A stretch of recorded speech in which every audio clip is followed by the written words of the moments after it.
नवमहाराष्ट्र न्यूजमध्ये आपलं स्वागत आहे. मी अनिकेत कांबळे. बारामतीत सरास गुटखा विक्री सुरू. याला आळा कधी बसणार? का गुटखा बंदी फक्त कागदावरच? हा प्रश्न आता निर्माण झाला आहे. महाराष्ट्रात गुटख्यावर बंदी आहे, पण तरीही बारामतीतील अनेक ठिकाणी गुटखा सरास विकला जातो. म्हणजे बंदी फक्त कागदावरच का? असा प्रश्न देखील आता नागरिक विचारू लागले आहेत. यामुळे बारामतीतील पोलीस प्रशासन आता या गुटखा माफियांवर कारवाई करणार का? हा प्रश्न आता उपस्थित होत आहे. हा तोच गुटखा ज्यामुळे कित्येक लोकांना तोंडाचा कॅन्सर झाला. काहींना तर गुटख्यामुळे अगदी तोंडही उघडता येत नाही, अशा देखील प्रकरणं समोर आली आहेत. तर अनेक कुटुंबांनी आपल्या जवळच्या माणसांना देखील कायमचं गमावलं आहे.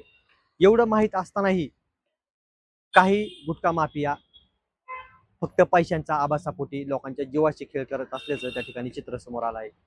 हा गुटखा कृष्णाई लॉन्स परिसर ते पानसरी सिटी या ठिकाणाहून विक्री होत असल्याचं स्थानिक सूत्रांकडून माहिती मिळाली आहे. गुटखा येतो कुठून, गुटखा आणतो कोण आणि संबंधित प्रशासनाला याची माहिती नाही का, की माहिती असूनही दुर्लक्ष केलं जातंय? हा प्रश्न देखील आता उपस्थित होत आहे. गेल्या काही दिवसात गुटख्याच्या अनेक तक्रारी समोर आल्या आहेत, परंतु यावर कारवाई होताना दिसत नाही. यामुळे पोलीस प्रशासन कारवाई करण्यात अपयशी ठरत आहे का, असा प्रश्न आता नागरिक विचारू लागले आहेत, की तपास अद्याप निर्णायक टप्प्यांपर्यंत पोहोचलेला नाही. गुटखा विक्री ही बेकायदेशीर बाब असून ती सार्वजनिक आरोग्याशी संबंधित गंभीर समस्या आहे. त्यामुळे अन्न व औषध प्रशासन आणि पोलीस संयुक्त विशेष मोहीम राबवून संपूर्ण साखळीचा शोध घ्यावा व ते जप्त करून त्यांच्यावर गुटखा माफियांवर कायदेशीर कारवाई करण्यात यावी.